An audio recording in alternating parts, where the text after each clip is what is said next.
Okay, I'm sorry for any confusion. Um, I redid the quizzes but put them on the wrong template. So the correct quizzes are up. Um, Now, you can take quiz 8 whenever you want to because there's a true false question for 8 and it's true. And quiz 7 will talks about the short stories and some of the novel that we've read over the past week and couple of weeks and this week. So you want to be ready for that. And of course, the poetry um, as well. So you want Obasan, um, Obasan, grandfather of the Sierra Nevadas, Bora Ring, the Great Moa. Those last two are poems. And So I Go, Patricia Grace's wonderful story that I've talked about. His first ball and her first ball, okay? Um, and I've mentioned them a bit in class, so make sure you read them. Easy reads mostly. Obasan, as we discussed in class, uh, touches on some very still sensitive experiences from the bombing of Hiroshima in the end of World War One, two. Excuse me. I'm thinking of things that happened in another book. At any rate, all the time in Obasan, the young girl Naomie, who listens to the letter from the aunt, was told that her mother and her grandmother they were safe in Tokyo visiting an ailing relative.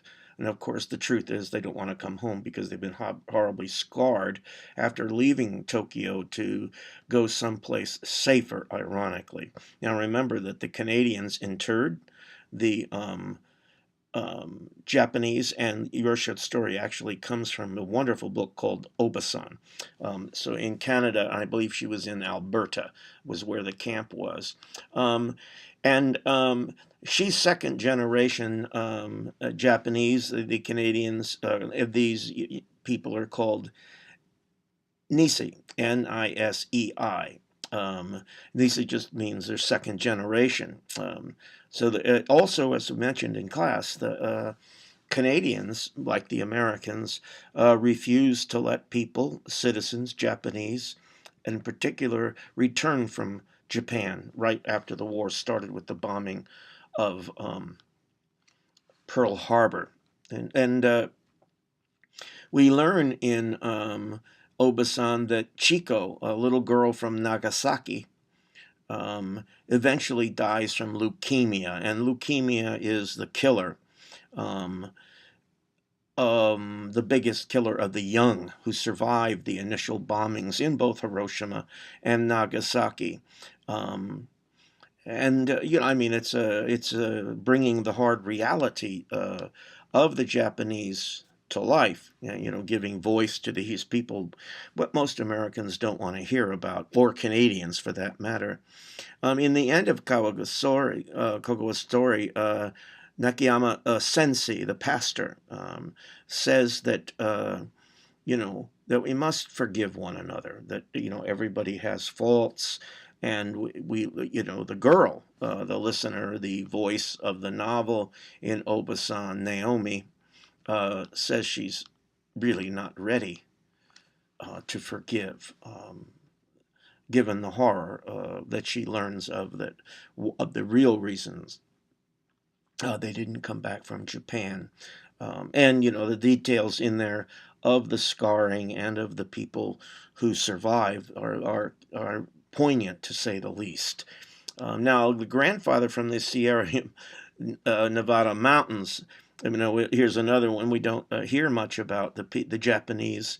I mean, in this case, the Chinese, who helped build the railroad. I'm trying to think of Lawrence Yep has a beautiful book about that, a YA novel that's just fun to read by everybody about a young boy who comes over from China. They were contract workers, and in the story, the Chinese laborers refer to people they call the demons, and the demons really refer to the white bosses, the ones you usually see with their legs on logs and other kinds of things that the actual Chinese laborers did. And according to our text, the grandfather of the Sienna, it takes 6 years, a cycle reflected in the stars, to complete the railroad, but also the contract workers who often, after their period of employment, went home for a brief time and then came back again for another shift to make money to send back to the family in China. And so this one, I mean, another of those stories here is the immigrant stories that discuss the perils of the lives of these people who made tremendous contributions to the society, but who were treated, just as were the Aboriginals in Rabbit Proof Fence, as something inferior. Now, the Bora Ring does not blame the Aboriginal tribes in Australia for their problems and erosion of their culture. Because if you have to look closely at the writer as a white guy and looking at, what happened with the spread of so-called progress, is one of the reasons I don't use that word. I always talk about tradition versus modernity, because progress comes with a price sometimes of what we call progress, at any rate. And you find it a little bit in the great Moa, the poem, Andrew Kernow's poem. They have the great Mao, this huge flightless bird now extinct. As a matter of fact, this bird became extinct pretty much, I believe, before the whites even arrived in New Zealand. That bird was already extinct.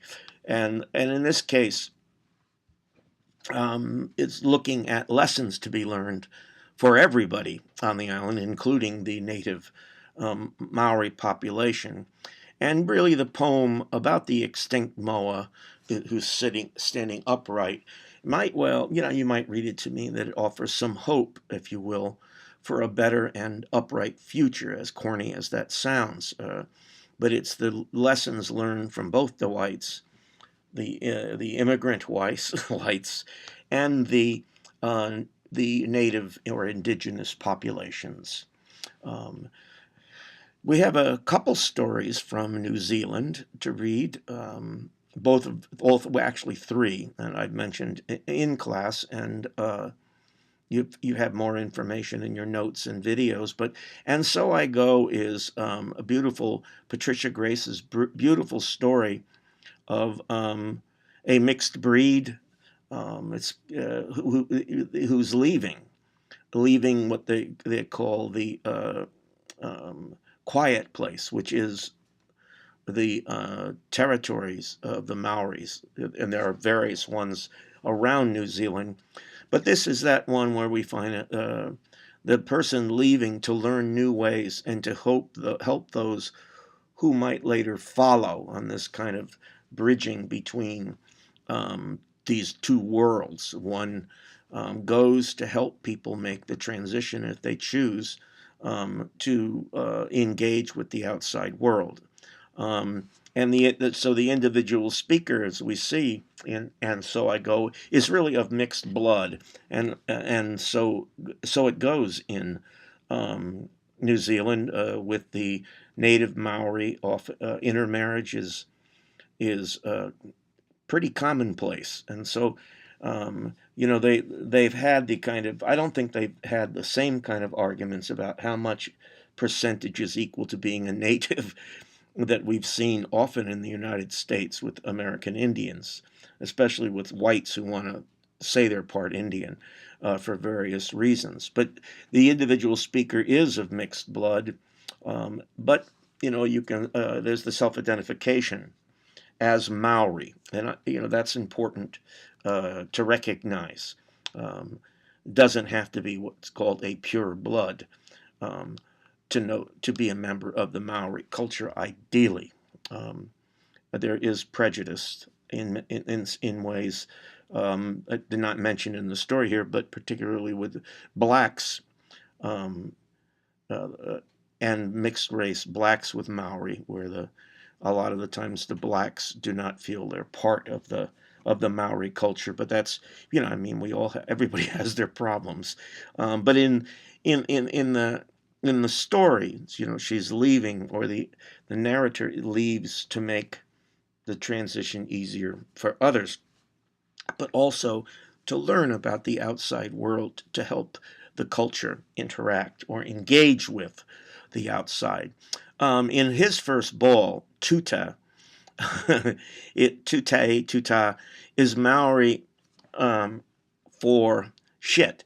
And the whites always pronounce his name incorrectly, Tute. However, it is there. He just sort of gives up after a while, but there is this lack of attention to pronunciation of the Maori words by the whites. This is a commonplace. And in his first ball, this invitation initially arrives for Tuta to attend the dance. As I said, his mother figures he's gotten another traffic ticket or something.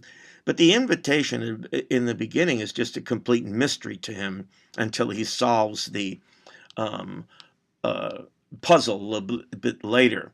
Now, Joyce, whom tutors arrive up stages in his first ball, had been the center of attention prior to his arrival, being the only Maori there in this reenactment of, as he says, the Raj. She's just really tall.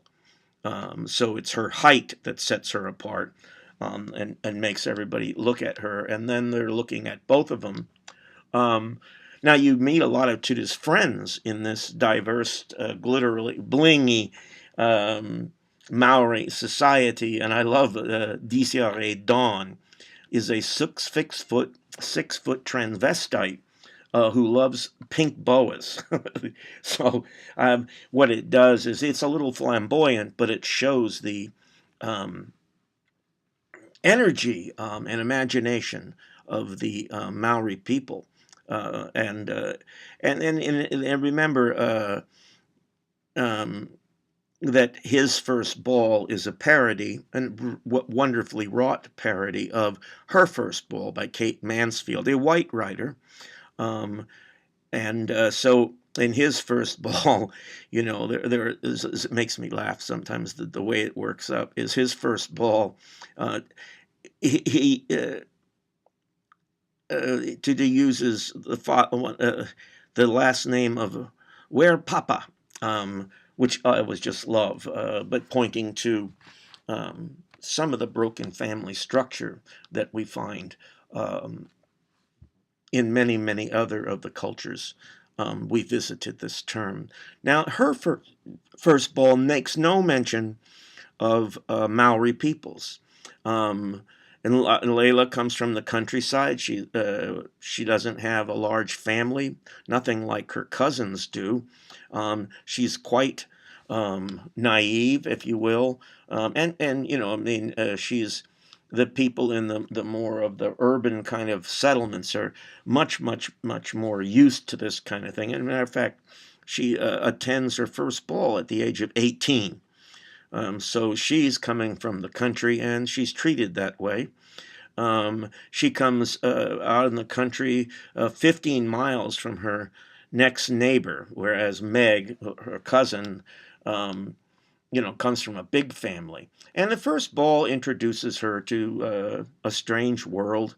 This fat man calls Leela Mademoiselle Twinkletoes, and he's kind of a sleazy character who depresses her immediately. But, it doesn't take long before Leela she has a certain resilience, and she's able to enjoy her first dance with a boy. And for all we know, the idea is that, in fact,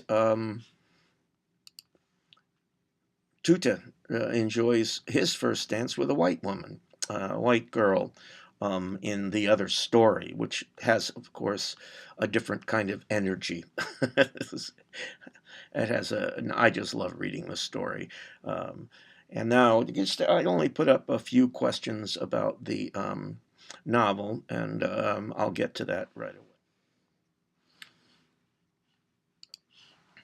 Well, we just have a couple more minutes here of the preparation for the last quiz, and I didn't put a lot of questions on the quiz.